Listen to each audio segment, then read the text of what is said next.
Pendahuluan. Dari segi bahasa, penghayatan berasal dari perkataan hayat iaitu perkataan Arab yang bermakna hidup. Penghayatan membawa maksud perihal menghayati, perihal mengalami dan merasai dalam batin mengikut Syekh Uthman Syekh Salim.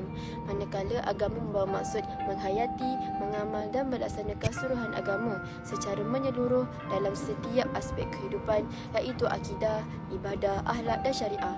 Manakala konsep bagi penghayatan agama pula adalah sesuatu perkara yang merangkumi ataupun mencakupi definisi akidah, ibadah, akhlak dan syariah. Hal ini kerana kesempurnaan penghayatan keempat-empat definisi ini yang disebutkan memberi kesan kepada kerohanian seseorang. Aspek kerohanian yang dilakukan secara batin adalah sebahagian daripada agama, manakala agama merupakan sesuatu yang boleh dirasai oleh manusia. Penubuhan sekolah memberi impak yang positif kepada masyarakat Islam di mana wujudnya subjek agama. Oleh itu, penghayatan agama berfungsi mencorakkan kerohanian atau kejiwaan manusia dalam kehidupannya sehari-hari. Keseimbangan kedua-dua dimensi zahir dan batin menghasilkan adab yang baik sebagaimana hadis Rasulullah sallallahu alaihi wasallam yang bermaksud Tuhan telah mengajar kepadaku adab dan dia memperbaikkan adabku. Dalam hal ini, Imam Ghazali telah menggariskan usaha menghayati agama sebagai adab yang paling bermanfaat sebagaimana katanya, wa afa'ul adaba litafaqahu fid din wazuhudu fid dunya wal ma'rifatu limallahu alaika, yang membawa maksud dan adab yang paling bermanfaat ialah menekuni dan memahami agama, zuhud di dunia dan makrifat dalam mengenali Allah Subhanahu wa taala. Seterusnya, apa yang terjadi apabila masyarakat kurang penghayatan dalam agama? Seperti contoh, ibu bapa pada masa kini tidak memberikan didikan agamanya secukupnya kepada anak-anak. Hal ini dipandang remeh dan mereka tidak menyedari bahawa didikan agama yang sempurna dapat dijadikan pedoman hidup.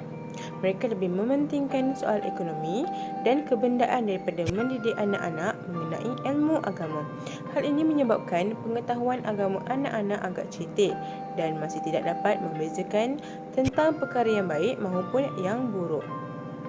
Selain itu, pembangunan pelajar bermaksud pengembangan, pembinaan dan peningkatan potensi pelajar dalam segenap unsur yang ada pada mereka iaitu rohani, akal, emosi dan jasmani.